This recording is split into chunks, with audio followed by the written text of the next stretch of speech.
लेकिन आप हमेशा पत्थर की तरह खड़ी रहीं। हाइमा खातून कहती हैं कि बेटा, एक खातून का काम निज़ाम को कायम रखना है।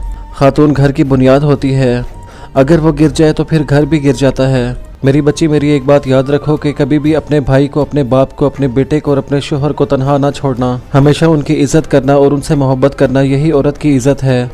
दूसरी तरफ उस्मान अपने साथियों के साथ तलवार बना रहा होता है और दूसरी तरफ अर्तुगरुल साहब अपने सिपाहियों के साथ चहलकदमी कर रहे होते हैं। जब वो उस्मान को तलवार बनाते हुए देखते हैं तो मुस्कुराते हुए उसके पास आ जाते हैं। इसके बाद वो उस्मान से कहते हैं कि बेटा, लोहा गर्म करने के लिए सिर्फ आग काफ़ी नहीं है, इसको जलाने के लिए हवा की ज़रूरत भी होती है। इसके बाद अर्तुगरुल साहब भट्टी को हिलाकर आग को हवा देते हैं। इसके बाद उस्मान कहता है कि बाबा, मैं शादी की तकरीब के लिए तैयारियां कर रहा था। ये सुनने के बाद अर्तुगरुल साहब मुस्कुराते हैं और उसकी तलवार लोहे पर रख देते हैं। फिर कहते हैं, मेरे बेटे, मेरे साथ आओ। ये सुनते ही वो हथौड़ा उठा के उनके पास आ जाता है।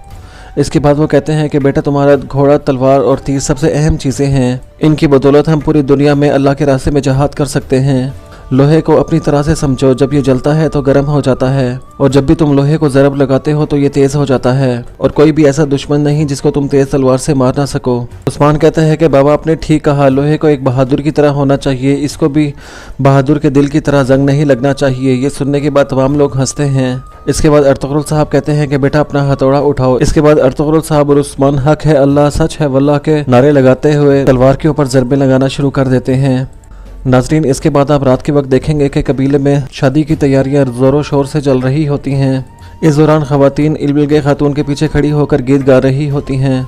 इसी दौरान सरदारी खैमे में अर्तुगरुल साहब अपने करीबी साथियों और दोस्तों के साथ बैठकर खाना खा रहे होते हैं और हस्बे मामूल हर खुशी की तरह बामसी साहब यहाँ पर भी बहुत ज़्यादा खुश होते हैं और दूसरे खैमे में अर्तुगरुल साहब के तीनों बेटे शादी की तैयारियाँ कर रहे होते हैं।